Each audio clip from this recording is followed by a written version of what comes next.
Napadaan na rin ba sa inyong social media feed yung viral content na kung tawagin ay tong-tong-tong sahur? Ilang mga magulang po ang nag-aalala sa kanilang mga anak dahil sa umano'y masamang epekto nito. Para bigyan ng mukha ang balita, Mobile Journal, Jazz Paredes. Mga mommies, ingat-ingat sa pagbibigay ng screen time sa inyong kids.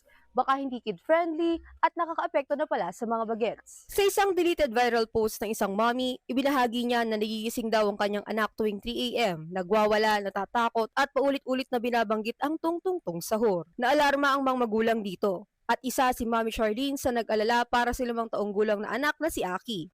Kaya po, nung nabasa ko po yung post po ng isang mami, in-interview ko po si Akin. Pero nung nalaman po niya about kay Tungtong Sahur, pinalo po niya yung cellphone, ayaw po niya magpa-video. Ayaw po niyang banggitin nun pag po may video kasi magagalit daw po si Tungtong Sahur, papaluin daw po siya ng baseball bat. Tungtong Sahur po is mamamatay tao po gamit po yung baseball bat niya. We get so many kids. You have to fight it. Other kid. You put your face, okay? Ang tungtong-tong sahur ay tunog ng tambol na ginagamit para gisingin ng mga tao pagkain bago mag-ayuno tuwing Ramadan sa Indonesia. Dito hango si Tungtong Sahur na nanghahampas ng baseball bat na bida sa mga animation videos online. Malaki daw ang naging impluwensya kay Aki sa panonood nito. Parang, alam niyo po yung green-minded. Kasi po si Tungtong Sahur po is may girlfriend po siya. Hilig po mag-kiss, lips to lips. Nagpapakuha siya sa akin ng kahoy.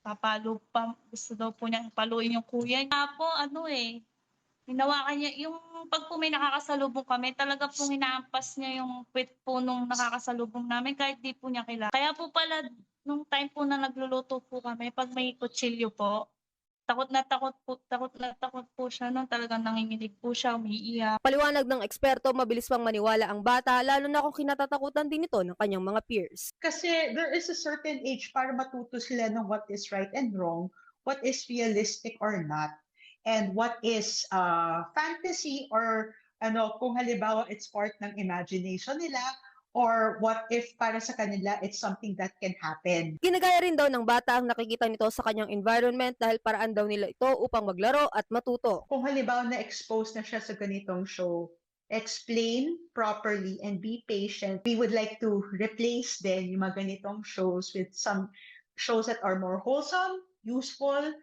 educational, and something makakarry niya through time, picking up good information and good behavior. Kung lilimit naman daw ang screen time, dapat mabuting example din daw ang magulang.